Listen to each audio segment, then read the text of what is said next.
Chaque citoyen doit se sentir responsable du devenir de l'ensemble dont il est solidaire et répondre à sa propre conscience. Ai-je fait ce que je devais? Me suis-je forcé de faire mieux chaque jour? Félix Houphouët-Boigny. Dans l'émission de ce jour, qui est la dernière du mois d'août, nous avons décidé de parler de la mémoire. Après que des émissions passées aient été consacrées à l'intelligence, à la volonté, à la sensibilité et à l'imagination. Vous vous demandez sans doute l'opportunité qu'il y a à parler dans le cadre d'un programme d'éducation civique, d'éducation à la citoyenneté et de la mémoire. Mais vous vous souvenez, nous avons indiqué, et nous le rappelons toujours, que celui qui fait la cité, celui qui construit la cité, c'est le citoyen, bien sûr. Mais le citoyen est d'abord et avant tout un homme. Et plus cet homme devient meilleur en tant qu'homme, plus il devient meilleur citoyen. Et mieux, il construira la cité. Une bonne cité qui réponde aux aspirations légitimes de tous. C'est pourquoi tout ce qui concerne le développement de la personne nous intéresse dans le cadre de ce programme d'éducation à la citoyenneté. Cela dit, commençons à définir la mémoire et pour cela, regardons dans le dictionnaire Larousse. Ce dictionnaire nous en donne plusieurs définitions que nous énumérons ci-après. La mémoire, c'est l'activité biologique et psychique qui permet de retenir les expressions antérieurement vécues.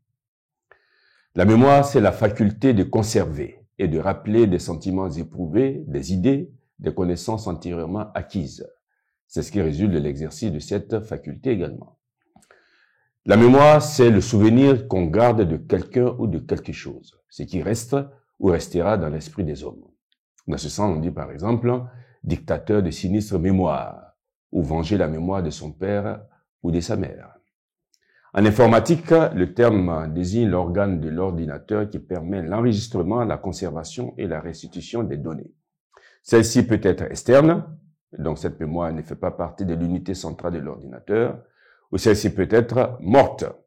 C'est la mémoire dont le contenu enregistré ne peut être modifié par l'utilisateur.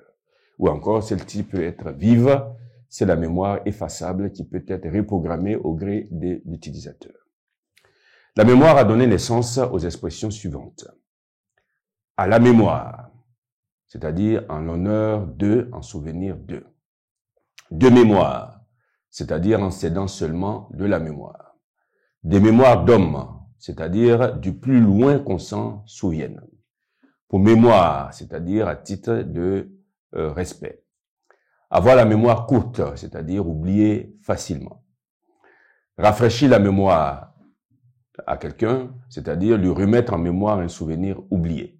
Cette expression d'ailleurs est à rapprocher de l'expression « ça vous rafraîchira la mémoire » qui signifie à peu près ceci. Cela vous rappellera immanquablement et sans tarder ce que vous prétendez avoir oublié.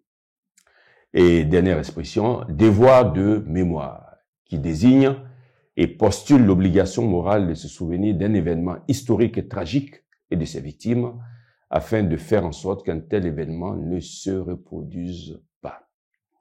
Nous ne pouvons terminer ces généralités sur la mémoire sans nous remettre en mémoire, sans jeu de mots bien sûr, ce beau dicton. Qui n'a pas de mémoire doit avoir des jambes. La semaine prochaine, nous évoquerons les raisons pour lesquelles la mémoire est importante pour la vie citoyenne.